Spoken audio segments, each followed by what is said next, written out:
Preaching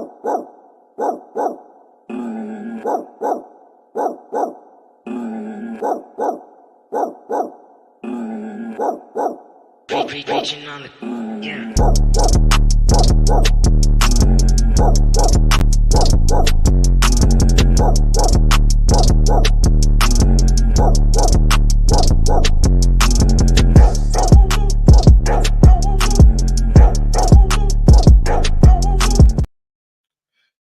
yeah.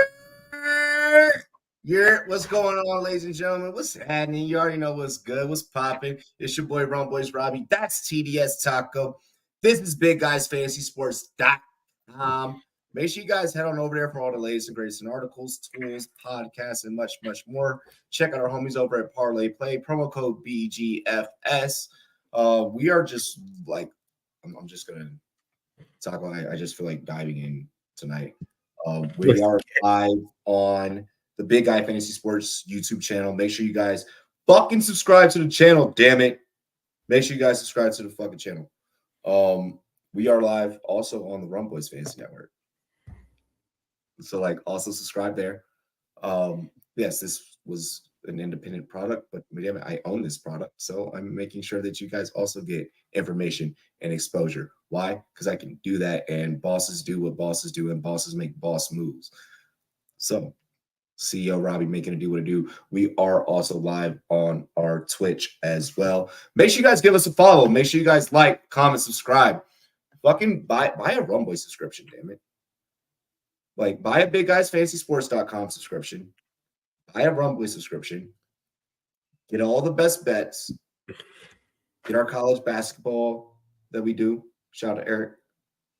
Get all the NFL that I do. And me and the rest of the crew do. All the fantasy football. Hockey from Leafs. Like, we on fire. We outside. We outside for real, for real, for real. NBA from the homie Zach. Like, we out here. We out. Hey, Taco, you from New York. You already know, baby. Can I get a we outside?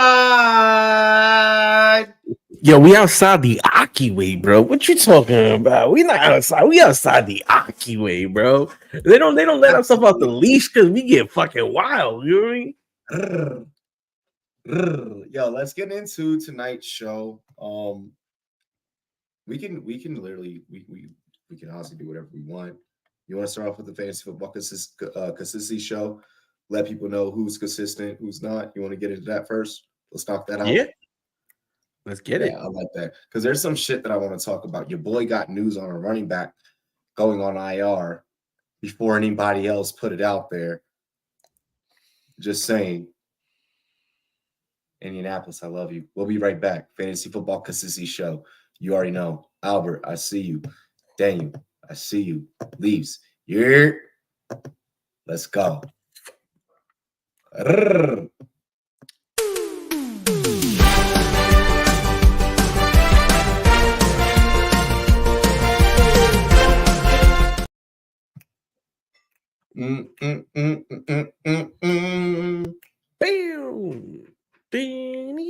do you got for me today? I figure like this is the only time in the show where you get to have a little bit of like control. So I know, and that's why it's the best part, baby. Let's go. I'm gonna give you a choice here. With all my control, I'm gonna give you a choice. You want to go higher? Or you want to go low? Quarterback. Let's just. I'm not. I know quarterback, but I'm saying you want to go higher? Or you want to go low? I mean, playoffs is coming. Playoffs are 15 days away. That's the whole point of today's episode. Is bag season. Big. I want to go high. All right, let's do it. I want to go highest of the high. Like, I'm not gonna go highest of the high like we're Travis Scott, but I'm gonna hit you with a little something. There's a dude that came back that everybody kind of liked, and then now they were off him. But Justin Fields, the dual threat quarterback. What is Justin Fields' consistency rating on the season? We're gonna talk about him later. I'm gonna try and see if I can hit this on the nose. Because of the time missed, like I know because of what he did prior to getting injured, that obviously those stats are going to influence the consistency rating. And he's kind of, from a fantasy standpoint, been very sufficient. He gets you a lot of points with his legs, so that's where we kind of get to enjoy the fruits of Justin Fields' labor. We'll talk more about Justin Fields. I'm not going to go too deep into that. I'll say that he's probably, we're going into week 13, 15 days away from playoffs.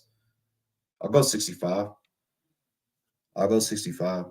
That is really, really close. He's actually at 63%, which I think probably shocks a lot of people when you think about where quarterback play is and where some of the other guys that we went over, like Tua, and these other guys are, Fields is hitting on a nice mark. And as we get into the playoffs, I know some people had questions about playing him.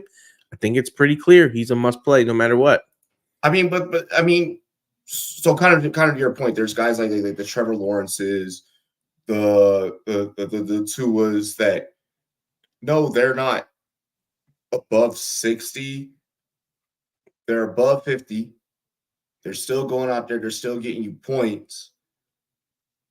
They're still consistent guys that you can play week in and week out.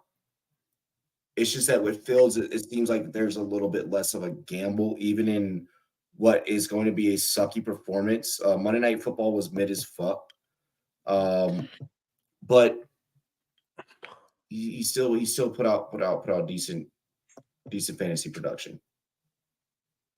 Yeah, I mean, let's remember this. Rushing yards account for more points than passing yards, and the fact that he is one of those ultimate dual threat quarterbacks gives him a safety net that a lot of other QBs don't have. Same thing with Jalen Hurts. Jalen Hurts doesn't need to throw for over 300 yards in order for him to have a big game because he's able to use his legs effectively and efficiently in order to get his 10 carries to mean 2 touchdowns and X amount of yards in a certain game.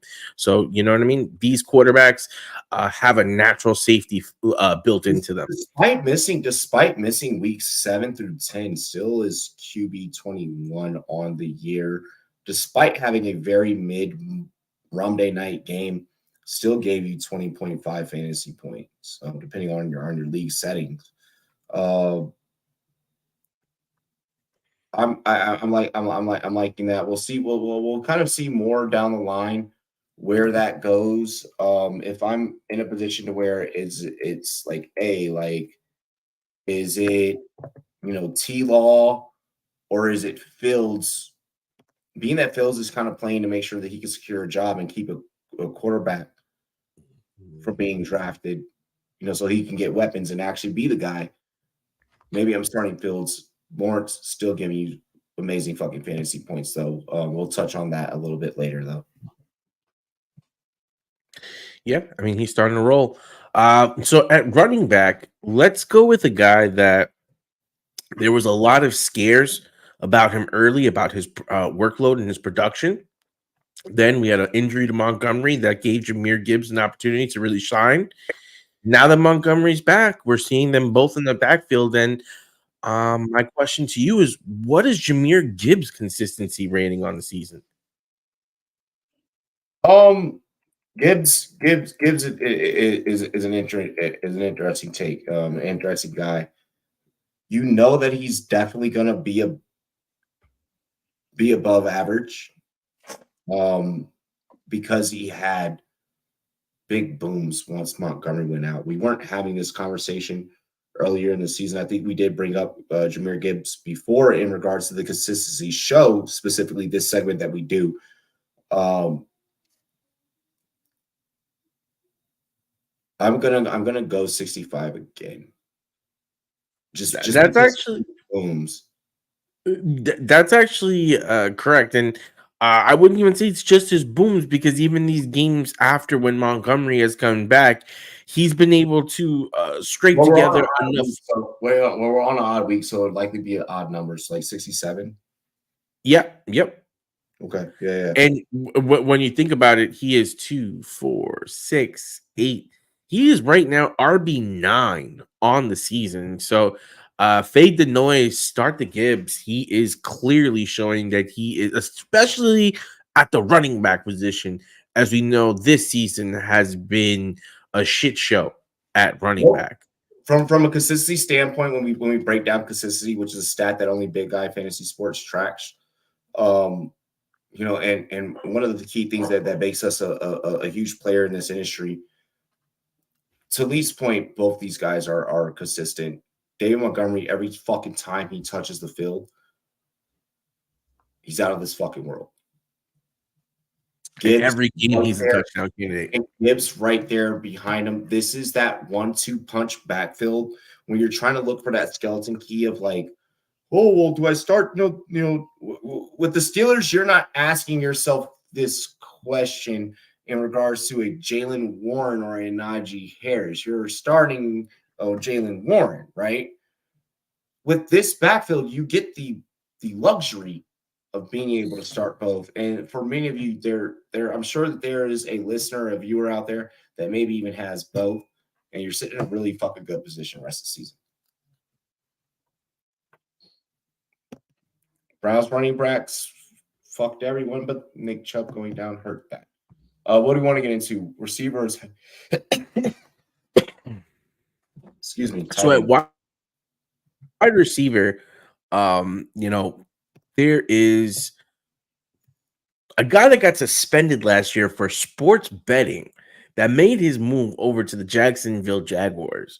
He had high expectations, but the question is he living up to consistently delivering on these expectations, Robbie? What is the consistency rating for Calvin Ridley? So I'm assuming at this point that everyone is over 50%. But the only reason why I'm saying that is because the names that have been brought up through these three positions that as now we approach wide receiver,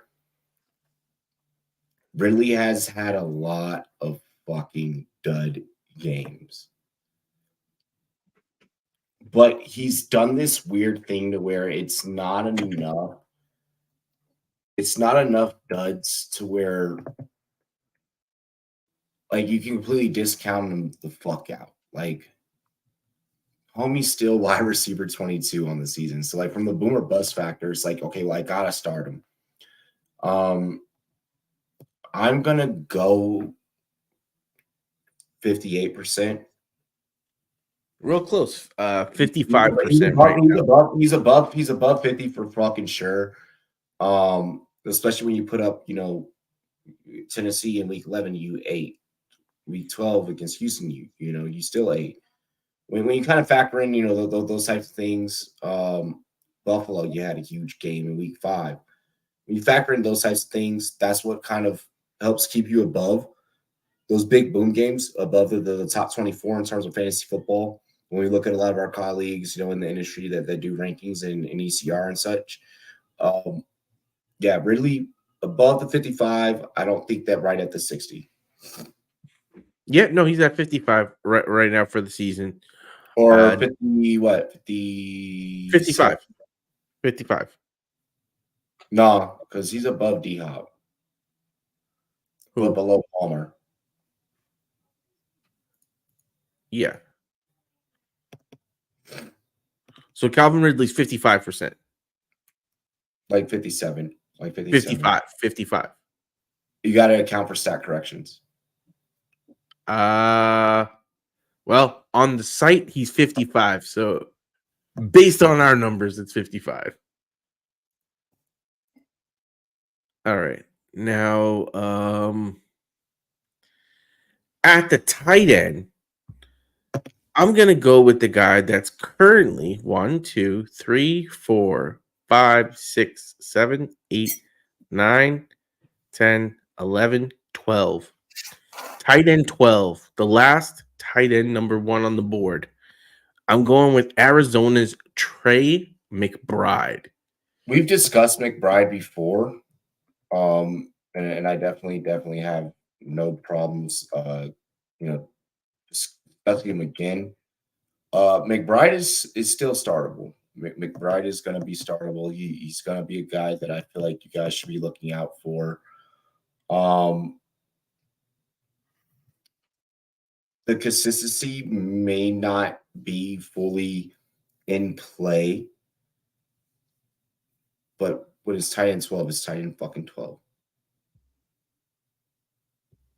That's the scary part. and that's where stats can be skewed.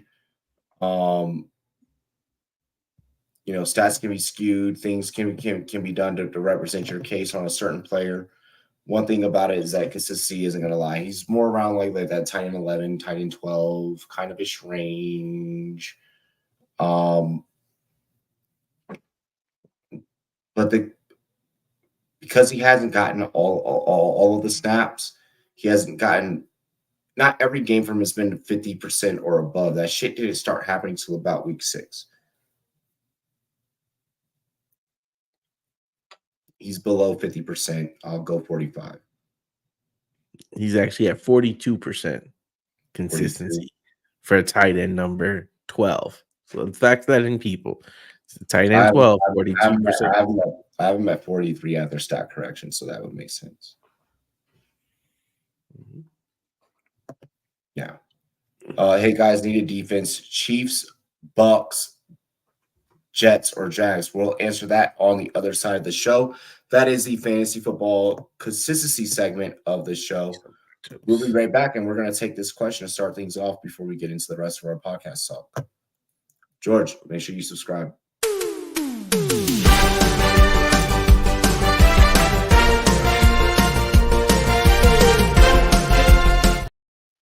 Okay, so George needs a defense. Chiefs, Bucks, Jets, or Jags?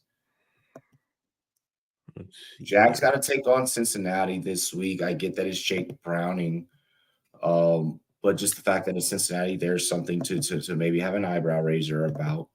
Green Bay is facing, Chiefs are facing Green Bay, and Green Bay is seemingly hot. Jordan Love is seemingly getting some mojo over his last couple of games. And the Chiefs defense overall is 9th. I like it, but I don't love it. I mean, I don't even really like it, to be honest. I don't really like it that much. Jets are facing, who are the Jets facing?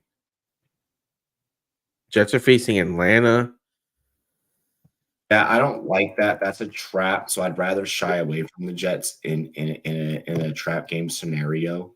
Oh my God, I am taking the Jaguars versus Cincinnati. I mean, the backup quarterback doesn't look. He's the best bet there. Yeah, like of your options. I mean, although I don't. I need even Chiefs Bucks. Where's the Bucks? Who the Bucks playing again? Bucks are playing Carolina. Damn. I like the Bucks versus Carolina the most, just with how inept Carolina has been. The Jags and Cincinnati are both really close. If you're someone that believes in Monday Night Miracles, that to me would be. Well, then let's go ahead. Let's dive into the Carolina situation then right now. And that's the perfect way to dive into it. So let's both just go on Carolina. Or go on, the Bucks against Carolina. In regards to George's question. Now, with that aside, Carolina gave the axe to pretty much fucking everyone. Everyone that is a offensive guru of sorts, a play caller of sorts. Jets are still top 8 defense in the league, by the way. I just want to throw that out there. But given the matchup, playing against Carolina would probably be the best bet. Carolina has done very subpar at unlocking Bryce Young's abilities. You brought in a whole retirement home in hopes that it would be enough to make him relevant. He wasted money on Miles Sanders. He became the biggest fucking waste for a budget in NFL fucking history. Chuba Hubbard, a guy that was supposed to be an afterthought, it ended up looking like that. Well, okay, we should have just stuck with him as the lead back in the first place, and he's not even productive. Thielen being the best one with the best hands in the receiving core. Jonathan Mingo hasn't been played out, hasn't even really been utilized. I mean, yeah, I think are we all going to go wheels up on Bucks defense this week? I mean, it just seems like a a logical play based on everything. Like, how long is this coaching staff going to have to be able to implement a game plan and actually, institute anything of substance? So it's going to be pretty much the old stuff that they've been running. But it's So enough to get it start. Maybe in a week or two, like, I just don't think in the week of you being able to get enough things in place. Like, next week, I think maybe it might be better. You maybe get some sparks in this game. But I mean, like we see with even the Raiders, like, Antonio Pierce is bringing some life to that team. But yeah, but the Raiders are still Raiders at the end of the day. Yeah, I get what you're saying. Yeah, like you're more so leaning on the side that. Are you more so on the side that the change and coaching staff provides spark, or I should say, or are you more so on the side that this is going to be a dud? This is a fucking waste. it really depends on the guy that you have taking that interim spot. Because we've seen, even with the Raiders the other time that they had the interim coach, he took them to the playoffs. And some of these interim guys do a good job, and they have a grip on the locker room, and it resonates with the players. And it may not be something that lasts long, but it's something that can go for a short period of time. I don't think that this is a situation where that happens. No, that's where I'm saying this all has to play out. Like, Antonio Pierce is a dynamic speaker. And he has an energy and presence that commands his team. I don't know the person that's going to take over Carolina does the same thing in the locker room that Antonio Pierce does, and that's where it comes down to. You got to know your personnel. Do you have people that are capable of, when they step up, making that change, or is this simply you need to get rid of them? You want to look at something different, and then next season you're going to go for it. Either way you look at it, I'm still picking on Carolina. It's rumored that maybe a Dan Quinn sighting, could maybe be a thing for them in the new season. You got Tabor doing work right now. That can't be bad. It also isn't anything that we should be excited about. I mean, last time that we saw a special teams coordinator, it was Joe Judge kind of taking over as head coach, and that shit didn't end well. So I'm more so out on this. I'm out on Bryce Young. I'm out on the Panthers. I think that you put all of Carolina in fantasy jail. You're only starting Carolina Panthers at this juncture if you really fucking need it. If you need a warm body in a spot, then that's why you're playing a Panther at this point. Which trade would you rather do? Do you like them PPR redraft? I trade Mixon, Cook, McBride, Hunt. 4, Bijan, Kelsey, Keaton, Mitchell. Trade 2, I trade Mixon, Hollywood, Reed, Hunt. For Bijan, Schmitty, Keaton, Mitchell. And they are collusion, like, too unfair either way. I'm asking for a friend. You didn't even need to put this part. You could have just put the question, Dylan. Because now that, like, I know that it's like, okay, like it's basically a collusion trade.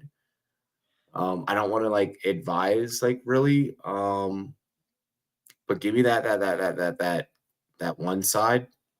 Like, if they go for it, it is what it is. Yeah.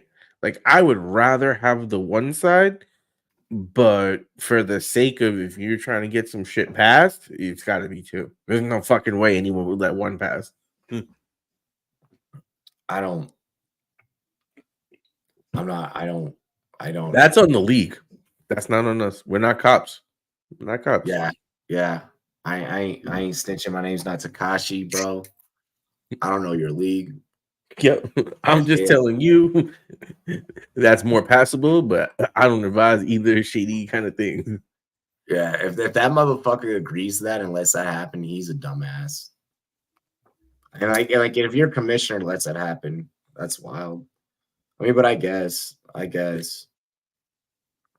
I guess. Oppressed fantasy football players, stand up. Bloody hell, mate. We're not doing this, guys. We're not doing this. Really quick though, kind of going back to the Carolina situation while we have a couple of minutes spare time. I am happy that this decision did come down. I think they probably could have waited till end of season, but I understand the concept of trying to line up get ready to line up interviews, get ready to get the next guy in, get ready to implement a system, get Bryce Young the help that he needs while he's still young, and don't let the influence of Frank Wright could continue to poison what you're trying to develop in Bryce Young. To each his own. To each his own. For real, for real.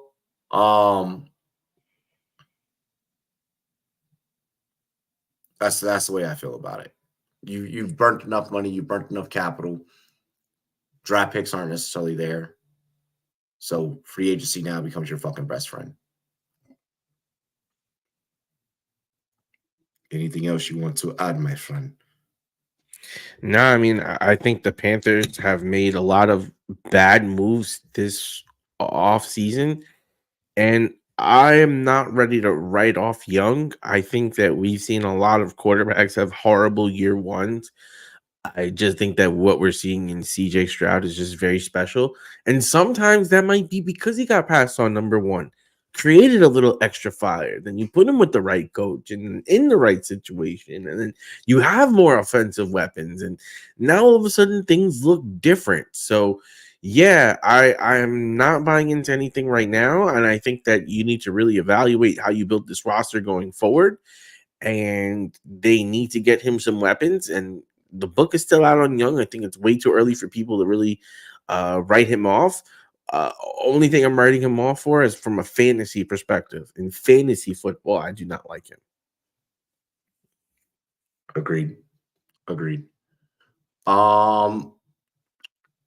I want to get into last night's game a little bit. Last night's game was pretty fucking interesting. Like, I feel like before I even go too deep into it, I need to take this sip. A lot of our colleagues in the industry, both fantasy football and NFL, the general notion, at least for the circles that I work in and that I'm in, the general notion was last night and the games moving forward are basically auditions for Justin Fields to be able to justify to the Chicago Bears that he can be the guy for the future. Today, I wake up after last night's game. The public consensus, I'm not going to bring analysts speak into this. The public consensus has seemed to be go get Marvin Harrison, keep Justin Fields. What is your thoughts behind this? There's some really good quarterback talent this year, but there's some damn fucking good fantasy receivers this year at the rookie position that you're going to be able to grab. This at this point in time, at this turn of year, especially if you're out of playoffs, you're already thinking about dynasty. So we start influencing these conversations. That is an extremely tough decision because the problem that we have with Fields is his downfield acumen, his pocket presence. Like, if he had that on lock, I think that this isn't even a conversation. But because that's a question, that means you have to go through the draft process with open eyes no matter what. And I think regardless of what Fields really does, unless he truly develops himself as that downfield type passer, much like we see how Lamar and Hurts have developed themselves. Yes, they run when they need to, but they know how to make and deliver the passes necessary. Now, is this a talented Bears team? No, it's not that talented. But at the same point in time, I think it's something that you're going to have to really evaluate, especially when you consider the quarterback talent that's available and really make a decision. You know, you don't want to compound a bad decision because you made a bad decision. You don't want to let your pride destroy your chance to recover and reclaim your glory. So if you're the Bears, you need to look at it and you need to think about it. You know, the wide receivers, I've been told by many people on the Run Boys, it's a deep wide receiver class. This isn't just like one really elite guy, and no, this has a lot of really talented playmakers throughout. And there's going to be some free agent wide receivers also available. You already got more. You can get another piece for him, or for the quarterback if you end up getting him.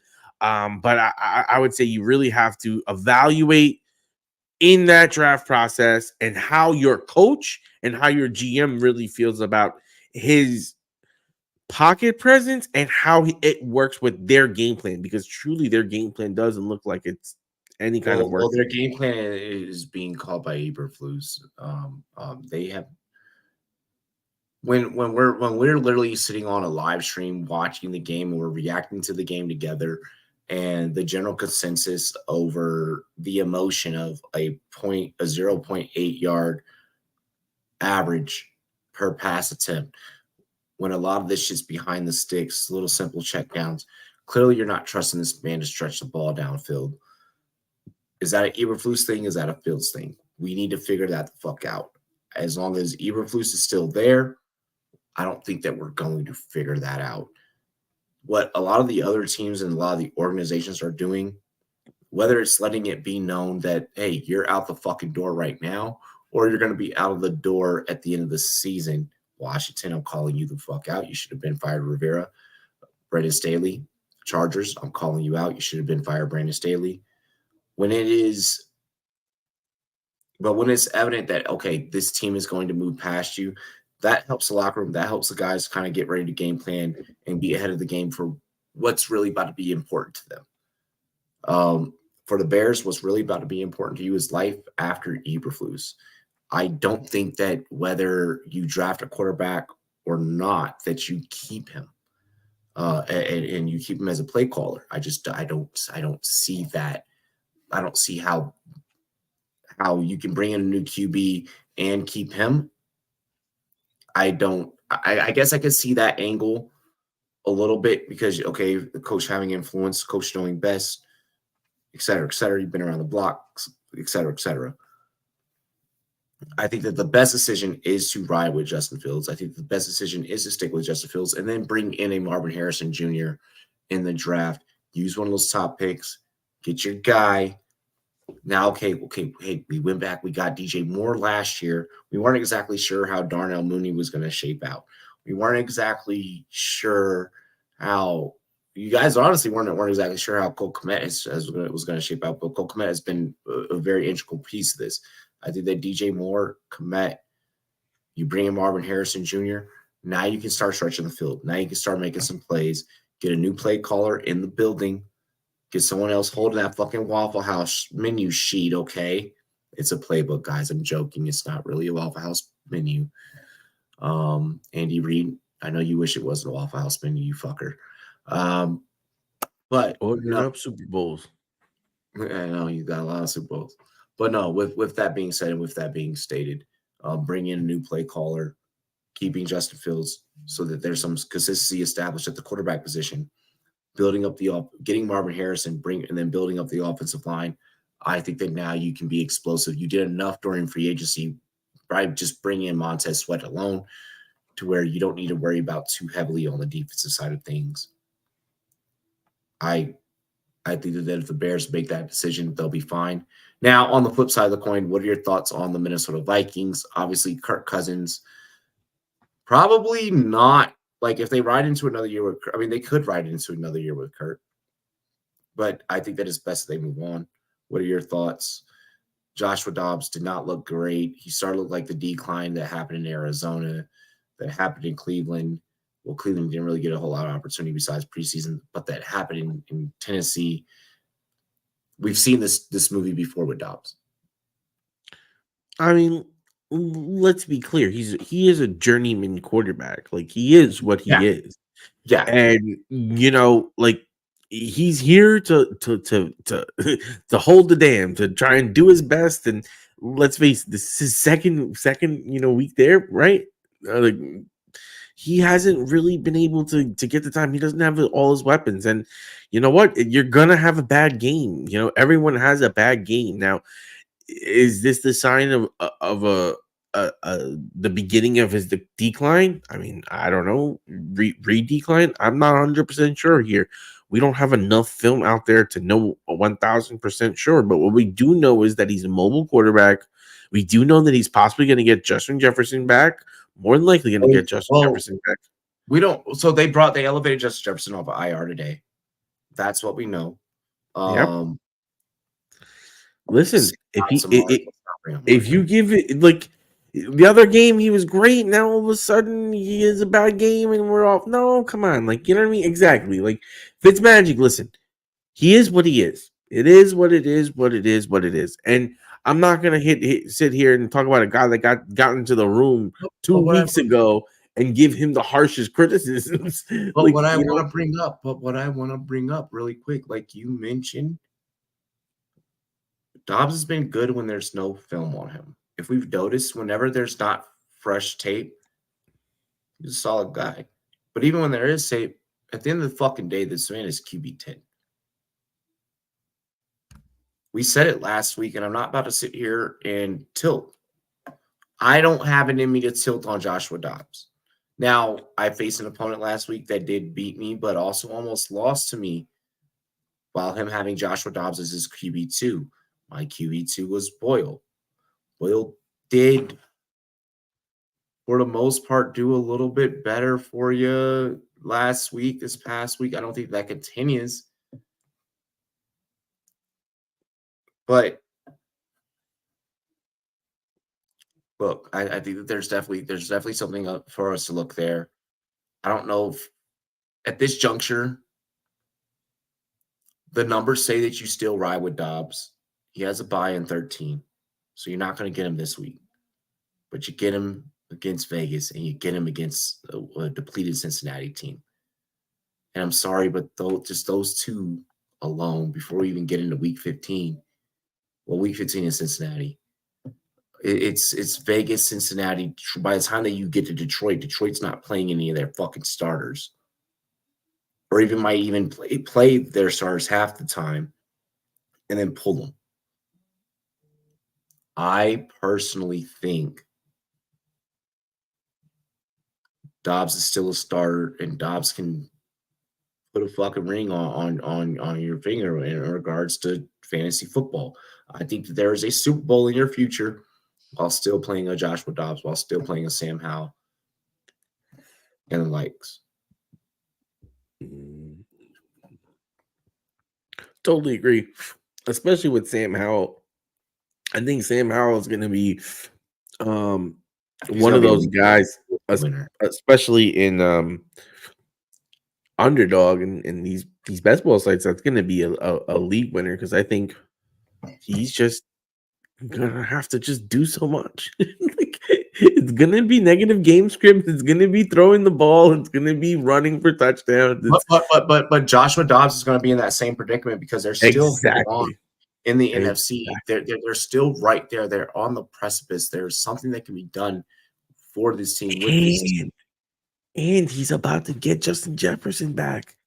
Like, let's not act like that's not a guy that just is a game changer. We don't know that. We do not know that. You're right. We don't know that, but it's trending that way.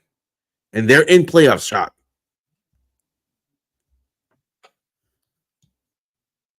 Hypothetically speaking, if Justin Jefferson were to choose to, because like they're on bye. Yeah. He comes back for Vegas. Yeah. I think Justin Jefferson comes back. And if Justin Jefferson comes back, and if you get Justin Jefferson and Joshua Dobbs versus those matchups, I think that you could come away with a championship. Because think about that. Justin Jefferson is gonna come back and say, "Bro, I'm Justin Jefferson. I'm quarterback proof." And Josh Dobbs is like, "Bro, really? I got Justin Jefferson out. Help my brother out. How much is down there?" No, I completely agree with you. Should I trade Gibbs for Rashad White? I don't think so. No. Gibbs' consistency is actually really good. I mean, don't get me wrong, Rashad White is too. But I think that tough. It's tough, but I think that it's a luxury. I don't think it's one of those things you need to do. I think that both are going to win you your league. Listen, if you told me rest of the season, let's pull it up here. Let me go to 1 point PPR, running back rankings, and just pull up who's ranked where. I'll get it. I mean, Rashad White's RB6. Okay, so Rashad White's RB6 and Gibbs is RB10. Taco. Yeah, I was just saying that. Rashad White RB6 on the year. So far, especially when we're at the end, guys like that, they're going to want to kind of hold on to that. Especially in the type of economy that we're in. But I mean, Gibbs is RB10 and could probably finish as RB6, especially when the Bucks aren't going to have much to play for. These are things and thought process that you want to weigh out when we get into the playoffs. You want to be weighing out who has a reason to start, who doesn't. Well, if I'm the Lions, I'm probably going to start Gibbs more so than I'm going to start Montgomery down the stretch, just because I know that I'm going to need Montgomery, who's already been banged up in the playoffs.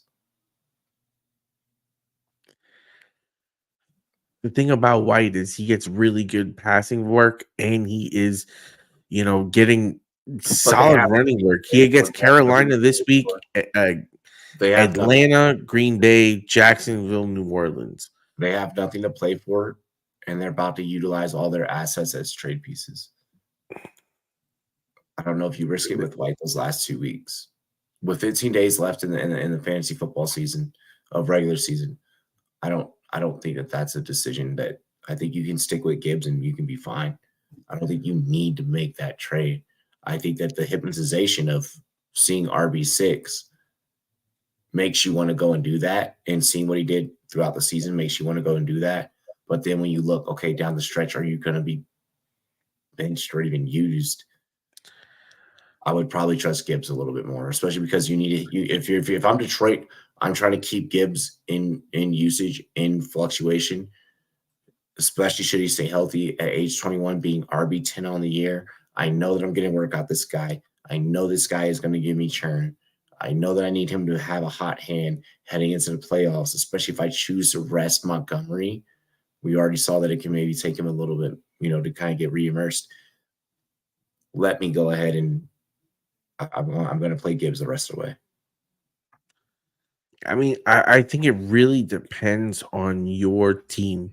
If your team needs a solid, consistent player, I'd probably go more White because he doesn't have as many other people. I'm about RB6 versus RB10. Right. And the RB10 got a late start. Exactly. And now the RB10 has the other guy back in. And now we're starting to see more carries begin to go to Montgomery. They could try and use White at the same consistency and Gibbs. But look at the amount of carries that we've seen in the last 2 games for Gibbs. We've seen 8 carries and we've seen 11 carries. And it's so the thing that's carrying him right now is his catches. And good. Exactly. Okay, yes, you're right. I'm not saying that it's not good. But if you're only surviving on catches, and then you have a guy White that's literally getting the line share of the work share, he's getting goal line. He's getting the last game he had. If I'm the Bucks, why am I gonna burn a perfectly good running back when I'm not going to be doing anything? You're out of the playoff picture already at this point. You're probably going to be eliminated with your loss next week. Let me just pull up one thing here. How far out are the Bucks? They're about a game, 2 games back. I mean, you're not really going to go there and start benching White, and White is the only back there. That's what I'm saying. It depends.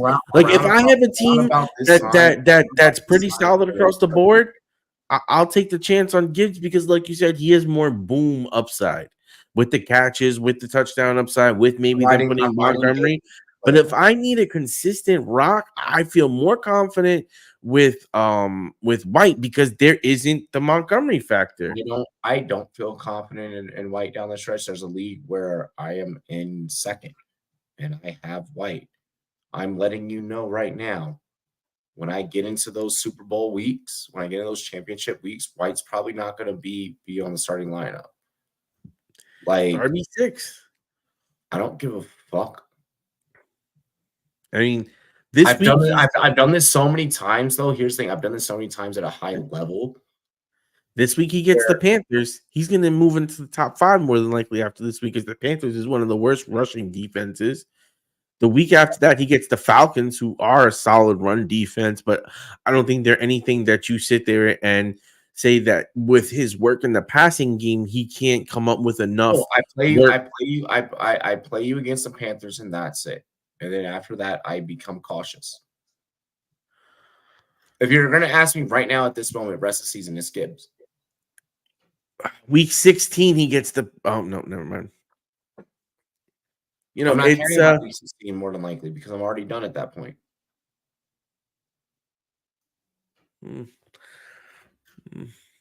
Again, it's a tough one. Again, you're talking about RB6 and RB10. This is more of a personal case. It's splitting hairs. It's splitting hairs, and it becomes a point where it's a personal preference.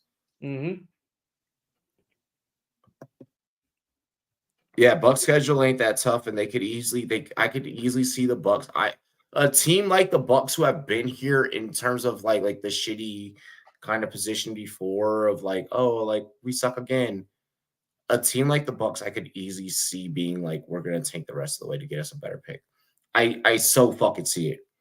I mean, like they're only one game out of the playoffs. That is literally the most Tampa Bay shit ever. But then it's 5-6, 5-6, 4-7. And they're gonna get to play the Falcons. You go out there and you beat the Falcons. You're literally acting like that Bruce Arians is still the coach. Let's knock it off. They're not. I'm not saying no, but you're not gonna start tanking anytime. Yeah, you're probably gonna soon. You have a clear. Like Lisa's saying, literally your schedule isn't that tough right now on whether or not you should tank or not. You're literally teetering right now on like, okay, well, fuck, like, what do I do? Like, if you're a coach, you're like, if I call the right game plan, I get us into the playoffs, but then I blow the fuck playoffs when I fuck myself over. Like, these are things that these guys legitimately think about. Sometimes it's okay to not make the playoffs, get the better draft pick, put yourself in a position to get the better draft pick, come back and coach better the next year. Because then if you get your team into the fucking playoffs, and then you get your asses blown the fuck out, now we're all making fun of you. Now the memes roll. We can easily forget about who does not make the playoffs. It's easier as a fan and as a business to forget about, okay, well, you didn't make the playoffs. Okay, let's find a way to make the playoffs. It's easier to say that than, hey, we made it to the fucking playoffs and we got our cheeks clapped. And it's really hard to get back there again. And now we don't have the draft pick to be able to go and try and make sure we can get back there. What are we going to do? Oh, wait. Now we got to start digging for a diamond rough. Now our scouting needs to be good. Now the Bucs. But when you have all 3 teams that are mid, then what are you going to do? Just sit there and say, hey, you know what? We're just going to give up? No, that will alienate your fan base. Falcons will the Bucs fan base would much rather be a true competitor than skirt in and they get bounced first round. They're also not going to start rooting for losses when they have a team that's going to have a chance to literally win the division. Cool. You won the shitty NFC fucking South. And now you just made Atlanta have an opportunity to go up and get a better player. You made the Saints go up and get a better player. You made the Panthers. By you winning, you actually in turn fuck yourself in the long run. Because everyone else is getting better, and everyone else is working, and you're actually getting worse. Chris Godwin's old. Mike Evans is old. K-Dot ain't the one. Rashad White's the only fucking center fucking piece. Baker Mayfield can't be the quarterback. You can't really afford to win too many games right now. To quote Herm Edwards, you play to win the game. This is you don't play to lose the game. You play to win the game. Did you not see the Miami Dolphins literally fucking had a whole slogan of tank for Tua? That was proved to be false. All it was the internet. They literally have teams getting investigated. The Arizona Cardinals are in the middle of a fucking lawsuit right now because of tanking. So you're suggesting that now they should continue to tank? I'm letting it be known that teams are going to find ways to do it to help themselves get the big prize. Teams do not give a fuck about your fantasy team. No one cares about the fantasy team. They care about the division. They are one game out of the division. Who was talking about fantasy team? They can win the division. Okay, you don't sit there and say fuck the division. If I'm a Bucks GM right now, I'm literally sitting back. I'm like, it'd be cool if we won the division. What the fuck do you think we're saying as Giants fans? But I'm also sitting back and I'm like, it would be stupid as fuck for me to win the fucking division right now. Okay. I like that. It would be dumb as fuck right now. Listen, as a Giants fan, I fucking agree with you. I wanted the pick so bad. Guess what? We're closer to the playoffs than to the fucking pick. And guess what? Daboll's not going to coach to lose. And guess what? Todd Bowles is not going to coach to lose. You're not thinking as a team that was. You're not thinking as the coach. Why would Todd Bowles try to coach to lose? Todd Bowles will be fired if this team when this team doesn't go anywhere. Todd Bowles' job is on the line. Todd Bowles' job is not on the line. Come on now. One, there is not enough coaching pedigree to go the fuck around the NFL. There's not enough college talent in the coaching realms to bring up. He cannot take. You're stuck with Todd Bowles, first off. You're stuck with Todd Bowles. Otherwise, you end up with Carolina's Frank Reich, and good job. Because here, or either you're in it with Brandon Staley or you're in it with Ron Rivera. Harbaugh's not going to go to the Bucks. I'm letting you know that the fuck now. I'm letting you know that right the fuck now. The Bucks will end up with some recycled head ass quarterback or fucking coach.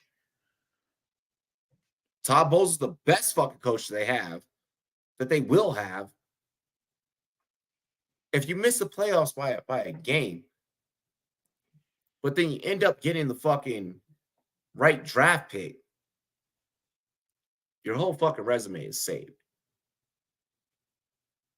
That extends you at least another fucking year and a half, 2 years. Because now the team has to give you time to be like, okay, well, fuck, like we didn't expect that you were going to pull that off. Well, I'm gonna let you know now. Todd Bowles isn't being talked about being fired. If you start tanking, like he's in complete shot. He's in the 11th standing for the NFC playoffs, which means he's only 2 games out. Do you know how these things kind of work? If your GM comes to you and is like, hey, this is what I have for the future. And haven't you seen other black head coaches that had that happen and literally had their careers literally tarnished for that? This also isn't a black head coach thing or a white head. Yeah, well, you know what? It's Todd Bowles, and he does not deserve to be able to sit there and be told to tank. That's not fair to him. That's not fair. Why is if it gives him a better? That's shot, not fair. Nah. He has a shot to win the division. You go fucking win. He has 2 games versus the Panthers left. You go win that division. Bucks are not. No. You literally have Rivera and fucking Brandon Staley way ahead of Todd Bowles. Way ahead of Todd Bowles. Well, Ron Rivera is already gone. Like, we all see. Yeah, they already announced. They announced say that he's gone at the end of the season. They announced say that he's gone. Like, we don't see nobody coming there. But knowing Rivera's going to now be like, now I'm going to try and fucking win to screw you over on draft picks. The same thing that was the same thing that Lovie Smith did to Houston last year. Listen, I thought Dable was like carte blanche. I was like, bro, tank, get yourself a stud and like let's move. He said, nah, bro, watch this. Watch this. Tommy DeVito, we sitting in like this in New York because we're fucking winning games. So let's touch on that. Let's touch on that really quick. So the New York Giants kind of become relevant down the stretch. You have Jalen Hyatt becoming a fantasy guy. I think that he should be at least rostered on bench spots. I don't know if you go out there and you necessarily start him quite yet. That I feel like that's something that you play by ear. You catch on a Rum Boys AMA session tomorrow night and see, how we feel about that. On a Tuesday night to say to start Jalen Hyatt is fucking wild. We're not going to do that to you. Obviously DeVito is startable because given the quarterback market right now, it's very barren. Saquon has become somewhat relevant. I feel like what this Giants team is doing is exactly what we just kind of talked about. I feel like they're trying to play themselves right into the exact draft spot that they want. I think that Daniel Jones, he's coming back. There's no choice now. Well, because of the pocketbook, you have to allow him to heal and come back and then fuck up and then bench him, which is heartbreak for you. I am sorry. I have been through this. Stop. Don't get emotional on me. I've been through this. Do you want a hug? Do you want a fucking hug? Come here. Come here. It hurts. Because Okay. I wanted just to lose. Because if we lost, it would have been like, Caleb Williams. How do you turn down Caleb Williams? Now, it's what you said. Well, it makes it a fucked up predicament for you guys. Yeah. Because, no, obviously, yes, you're still going to draft a quarterback, I feel. Yeah. But because of the contract situation, yeah, it's, well, fuck, we just drafted this rookie, pretty fucking high. But now we got to make this motherfucker sit behind Daniel Jones. But Daniel Jones,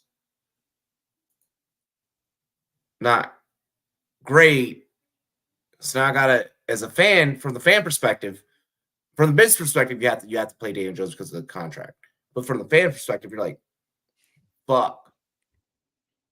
I know that now I have someone that's worthy, and now I got to wait. And I think that's fucked up for the fans. I think that a GM change might be good. No. But you can't go through a GM change because you just went through one. Yep. So that's now too much turnover. You can't do a turnover at the quarterback position plus at the GM position, then try and keep the same head coach and expect for shit that's not going to work. Nope. I think that the best that I can say is good luck. As a fan right now, like the last 2 wins, I mean, granted, we're talking about beating the Commanders and beating the Patriots. These are not great teams. They're not. No. But the fact that we actually won with Tommy DeVito, you know what I mean, is just, and Tyrod Taylor's probably going to be available after the bye. Like you said, Saquon Barkley is not only he playing relevant, he's playing for a contract. Let's not forget that, guys. So at the end of the day, we might get 2 more wins and be annoying. And there's a lot of receiver talent in this draft. And based on where we are and based on Daniel Jones' contract, he will probably get another year. And it makes sense to draft a receiver because if he does think again, you do set yourself up for a good situation for a potential new quarterback where you'll actually have a second year pretty much elite wide receiver. You'll still probably have Waller. You'll have Hyatt. I think that the way we're playing now, maybe trading down and getting a wide receiver actually is what we should do. I don't think you trade down. It depends on who's there, really. That's asinine with the amount of talent. With the amount of talent that's in this draft is designed to where you're trading more so down for the defensive players. Just because you have a better there's so many needs for offensive players for a lot of different teams to where they're gonna go and reach. Keon Coleman to the Giants wouldn't be crazy. Franklin, I don't know. I like this Coleman take though. I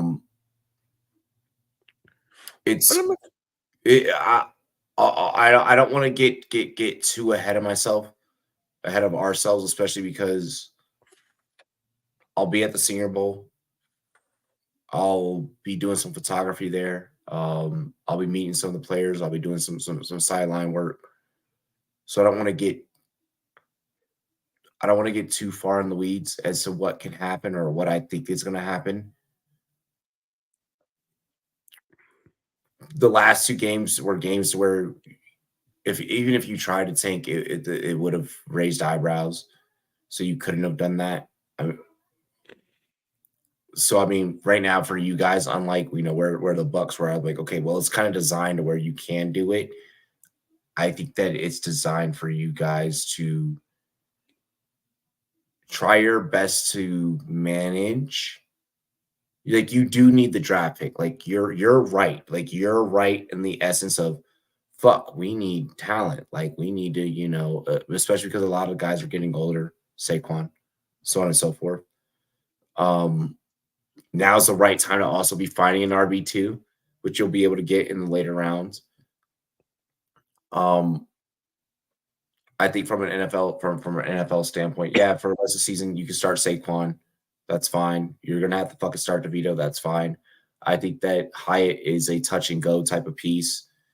And that's really the only 3 that I'm looking at out of that offense, and from a fantasy standpoint, but from an NFL standpoint, just manage your win-loss ratio. Get you your fucking pick. Get best available fucking player that you can get. Like, you gotta go BPA. And I think that helps the team. I think that's the best thing that you guys can do. Like, for the Commanders, I'm like, tank the rest of the fucking way. Like let Sam Howell prove that he's gonna be Sam Howell, but tank the rest of the way. Now that it's been revealed that Rivera is going to get fired, I know that we're not going to tank the rest of the way because Rivera is going to try and find a way to fuck that up. Yeah, and these guys, I mean, listen, there's pride. You're running that organization. Like, fuck the bullshit. Like, that's your record. That's your resume. That law stands on you forever. Dable's smart and strategic. So, like I said, like the last two wins, yeah, obviously you're gonna fucking, you know what I mean? Like, you're gonna get those dubs. He just proved like I am like, listen, I could take shit and I could beat some guys, but you give me some real guys and we can go somewhere. And it comes down to what is Daniel Jones and what is the offensive line. Dable's already proven that. He hasn't proven that. He had some doubters. He hasn't. Here's the thing. Your roster is shit. The offensive line is so bad. It's just so bad. I don't want to hear about bad offensive lines, but because like we have the worst in the league.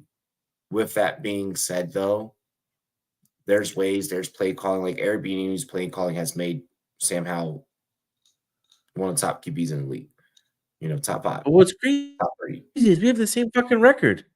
Like literally, like I don't even know what to say here. Like, but that's also not how football works out. It doesn't matter if we have the same record. There's play calling, there's schematics, there's so many fucking different things. For you guys, it's a talent issue. It's a personnel issue.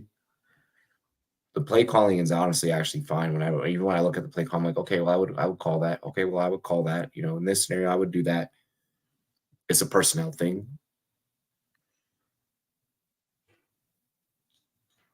So from a Washington standpoint, where I'm like, fuck, we really need to like be catching L's at this point. Now that we know that Rivera is going to be out, it's like, okay, fuck, we need to be catching L's.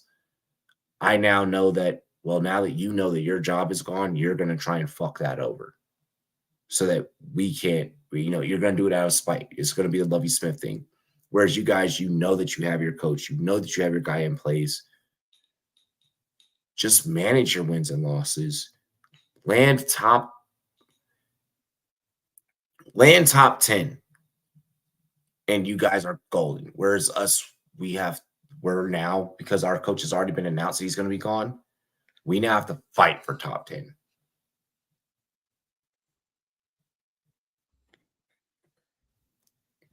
Yeah.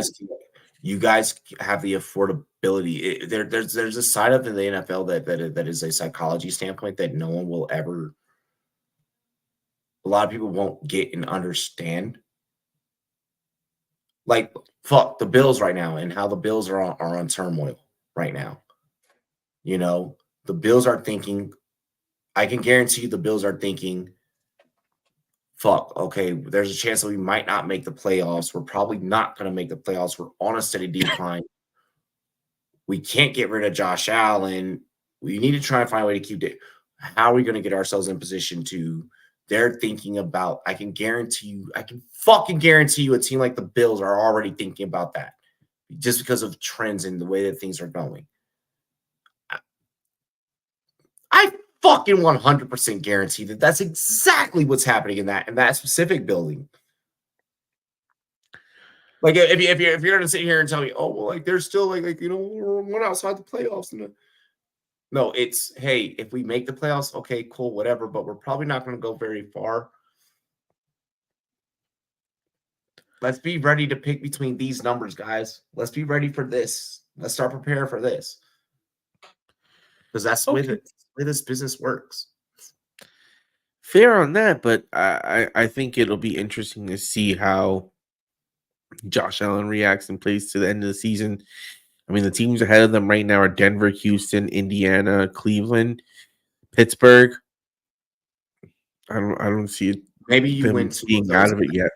Maybe you win two of those at best. I could see them getting washed the rest of the way, like for real. Oh no, I'm saying those are the teams that are ahead of them right now for the playoffs: Denver, Houston, Indiana, Cleveland, Pittsburgh. Yeah, good luck. Good fucking luck skipping any of those. And then their next team that they play is KC. They're lucky because Houston and Denver play each other. You know, but then you have Pittsburgh facing the Cardinals, Cleveland facing the Rams, and Tennessee facing the Colts. So, I mean, you're gonna have to not, and then you're playing the Chiefs. So you take another L, and it starts getting hard. And I believe they have a matchup versus the 49ers coming up. So the schedule is not very helpful for Buffalo. They're gonna have to prove some stuff soon.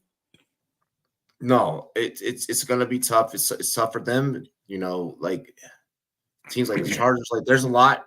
So like when we start kind of like getting into draft talk, and we start getting into dynasty talk, and we start getting into those things, which things where we have to kind of start looking at for the people that are going to be out of the playoffs. This is real life NFL talk. Like this is for real how shit breaks down, how shit shakes out, are things that you have to honestly think about. I'm fortunate to sit in my position, to sit in my seat, and I've been around a lot of players. I've met some publicists, some reporters, some GMs. I haven't met an owner or anything like that, but like I've been fortunate enough to pick the brains of some very important people that have been around the organization long enough, that have been around just the NFL and the league office long enough to where this is shit that really fucking happens. I'm sorry to tell you this. If this is your first time that a podcast has ever fucking kept it transparent with you about this type of shit, that's also why you listen to me. That's also like why you give us the views. That's also why like you know, for those that pay premium, that's why they pay. Because I'm going to keep it real with you. I'm going to keep it transparent with you. You know, shout to the reporters, shout to the sources that tip me off with information and tell me shit. There is one thing I do want to bring up though before we fucking head out. I got this report, Taco. You follow me on the book. Like I got this report like dumb fucking early. Like I knew this shit. Like I got this report like 4 a.m, and I got it confirmed. I got the report confirmed. Let's see, 4 a.m. Mountain Time is 6 Eastern.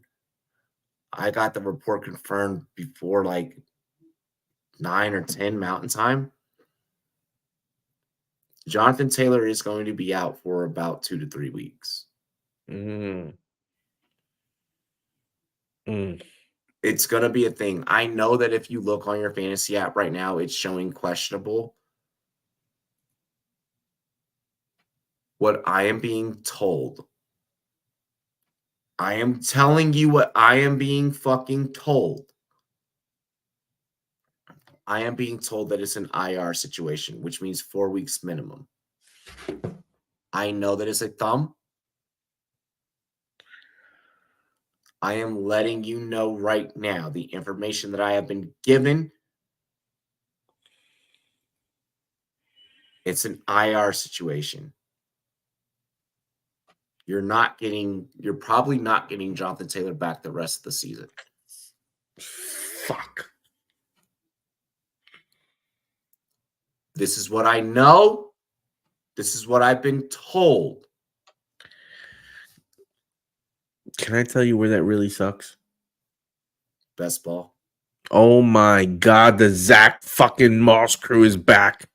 Those motherfucking assholes. Those late round drafters that got the fibs on him. You motherfuckers. You just motherfucked me. Like 2-3 weeks ago. We covered it on this show. I traded for Zach Moss. And oh, yeah, I'm about to fucking oh, the pain. The pain. I'm about to eat. So you guys heard it here first. So like when the news comes out, it's like, oh my god, like I can't believe it. Bitch, I told you. like for real, like that's my only response. It's like you should have known. You follow me, like you follow Rumboys, like you already know what it is. Big Guy Fantasy Sports, what's up? You know, I really does this NFL analyst thing. I really does this NFL thing. I just got offered to trade away Keenan, Dell, Kyron for Mahomes, CD, Swift, and Puka. My team right now is T-Law, Keenan, Dell, JT injured, Kyron, Kelsey, and Chase at flex. Bench Ridley, Warren, Charbonnet. You kind of need to take the fucking trade. Yeah.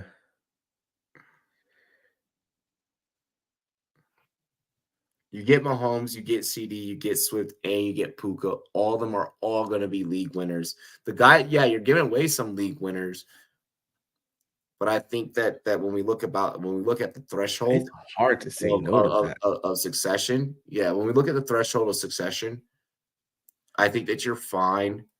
But Mahomes hasn't Chase is been going to be a flex. Chase is going to be a flex play the rest of the season. But the question is, how good is Kyron going to be? He's the difference maker here. Like, if you think Kyron, is Kyron going to fucking stay healthy? Yeah, well, I mean, and they're in the playoffs. Let's see, Browns, Ravens, Commanders, Saints, Giants, 49ers. Here's the thing. Even though like even without even looking at rosters or like rest of the season, like Adam is in a position where he doesn't need to make this trade. The JT injury is what makes it to where the trade becomes enticing. He doesn't have to make this. He doesn't have to do this. I can guarantee Adam's in playoff position. I guarantee he's in the playoffs right now. Like, if the season were to end right now, the motherfucker's in the playoffs, bro. I knew it. What did I say? What did I fucking say? Yeah. Damn, I'm good. It's just Mahomes hasn't been as great as we'd like. This receiving core just isn't there. It's just not there. Here's the thing with the trade offer. What worries me about this offer is that the other manager is kind of to Taco's point about the whole Mahomes situation. I feel like the other manager has mathematically done the homework on what your weekly average is between your average starting lineup, and then they're offering you pieces that are, he's not offering you like he's not offering you shit pieces. Like this isn't a fuckboy trade. Like he's, you know what I'm saying? It's a chess move. there's definitely a chess move behind this because that Dell and Kyron little back end right there is just they're on fire. Like, what the fuck else can you say? They're on fire. What's up? Hey, Adam, can you drop me what homie's record is? Let me get the other homie's record, please. And then Bill, I don't know about this, the Pollard for CJ Stroud. Yeah, you get stronger at quarterback, but you already have Lamar. And that becomes a game of that becomes a game of mathematics, and I don't want you to get into that. Okay. Oh, I knew it. Oh my fucking god. Yes, I am him. I am Hemi Neutron. Definitely like, comment, subscribe. All right. I knew it. Okay, so if his opponent is 6-6, he's 7-5. His opponent did he did it's mathematically deducted. It's mathematically deducted. That's how he did the trade. I knew it. I fucking knew it. Fuck. Well, now this just became harder now that I know that. I don't think you can do it. I don't think that you can do it because you risk. Here's the thing: is when we look at the risk assessment, it's an opportunity for him to get better and then you to get worse. In a category to where maybe you didn't need to get better or worse. Yeah, the JT injury sucks dick. But is there something that you already have that fills that position? Because he's going off of you being triggered, the emotion of you being triggered off of Jonathan Taylor. That's what he's living off of. That's why he's sending this. Because the math between the two, he's going to try and give you, no, sorry. I knew he was trying to get away with a hustle. If you can get ETN,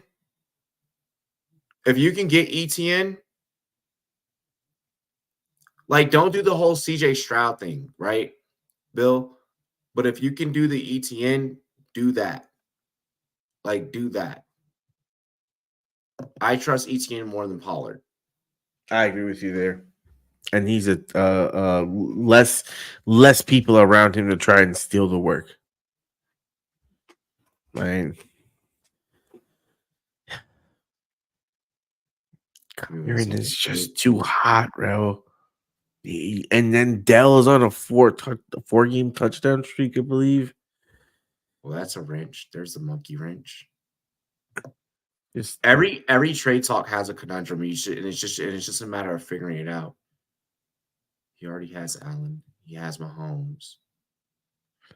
Why do I almost like it that to make him keep both those quarterbacks from a conundrum standpoint, to force him into a who to start type of position, and have less depth for other positions.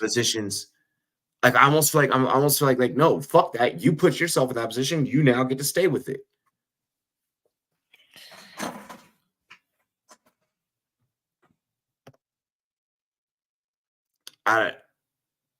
Am I wrong for that thought process? No, I think really it comes down to analyzing how many points more has Mahomes scored over T-Law over this last period of time, because that's the only place that you truly gain anything. Because Puka is not the same person now that you have Cup. Let's just be real. Let's be clear. Cup hasn't been shit. What are you talking about? No, I'm saying Puka can't be the same person he was when there was no Cup. To start the year, Cup was on IR and Puka was going off. He's giving him Puka's still going off. Cup has been shit. Puka's still going off. So I'm not saying that Puka's not going off, but he's capped. His ceiling isn't as high as it was. I don't see it as the same. I don't feel the same as Puka now that Cup is back. I'd rather have Dell there, who I think is emerging as the number one or the co-2 with Collins, feeling safer. 10 on the season, bruv. Puka's wide receiver. Yes. I'm not saying that he's a bad player, but when you compare him to Dell, now that Cup's back, and you have Kyron Williams there, Cup put up 4.8 fantasy points. Cup has not crossed double-digit fantasy points since week 7. Cup is not a fucking factor. Cup ain't shit. Cup ain't shit. Stop it. Him off. What do you mean you're not writing them off, bro? You have 2 weeks till the fantasy playoffs. You're gonna act like Cooper Kupp's about to be a league winner? Stop it, bro. Stop. Wide receiver 64. I'm just saying, he's not even in the range of what you need to win a fantasy football championship right now. but that's not even the point that I'm trying to make here. I'm saying with Puka in comparison to some of his other pieces, I think Puka is more of like I said, I'd rather have personally right now rest of the season Dell over Puka. Adam, decline it. Adam, decline it. Decline it. Decline it. Decline it for now. Decline it for now. In his last game, Puka had 6 points. You're solid. You're still solid. You're solid with every single fucking piece that you have, because the pieces that you have are going to go out there and they're going to put up a fight. Last point on this trade that I'll make here. Puka over his last 4 games, we're talking about 3 catches for 43 yards, 3 catches for 32 yards, 5 for 70 with the touchdown, and 4 for 27. The trend lines are what they are.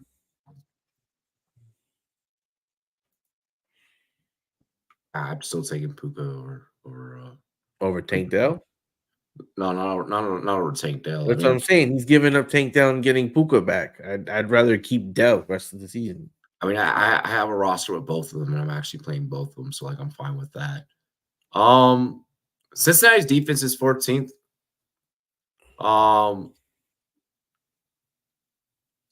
Thing is that they allow mad fucking yards. Like they allow mad yards. So don't get me wrong, like Ridley's a good play, but there's definitely risk associated in that play just because of how much boom or bust he is. Ridley's still a top 24 guy, top 24 receiver. And with receivers, you kind of want to be starting in like that top 36 and down range. So really, I mean, definitely a solid play, but I mean, something is so special about having Chase in your flex with Jake Browning force feeding him. But I almost like for me personally, I've been finding myself leaning more along lines of fading Chase. I'll say this: when you look at the last couple of games, Calvin Ridley's had 7 catches for 103 yards and 2 touchdowns, and 89 or 5 catches for 89 yards and a touchdown in his last game. And I was reading somewhere that once Zay Jones came back, Ridley, for some reason, has better games when Zay Jones is on the field than when Zay Jones is not on the field. I guess maybe the way that they use the receivers in the scheme, that I don't watch enough film to understand why that's happening, but that was a stat line that I did think about. Luckily, I do. And Jacksonville's heavy favorites on this. It's an 8.5 point spread. Yeah, the over-under's at 38. I could see us easily betting the over on that. I could see Jacksonville doing a lot of the work and dominating the scoreboards. Give me Ridley over Chase in this one. Yeah, it just looks like he's starting to get hot. I'm looking for a trade for a better running back team. What trade target should I do? I have Rashad White, Pollard, Derrick Henry. Well, Derrick Henry needs to fucking go. It should never be started ever again for the rest of the season. I wouldn't touch Breece Hall either. Breece Hall, Mostert, yeah, Hall, no, Mostert, Mixon. So, I mean, Henry and Hall are pretty much the guys that we have to go. That have to go. I mean, everyone else, solid guys. But Derrick Henry and Breece Hall, they're not even in the equation. Yeah.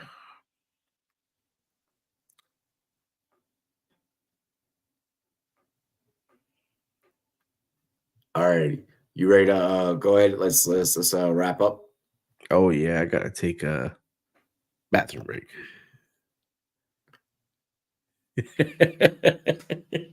Nigga, no one needed to know that. That was nasty. Ladies and gentlemen, that's TDS Taco. I'm RumboyzRobbie. Cheers to me. Cheers to you. All the rum boys and girls want to do. Dilly dilly. We love and appreciate you. We out of here.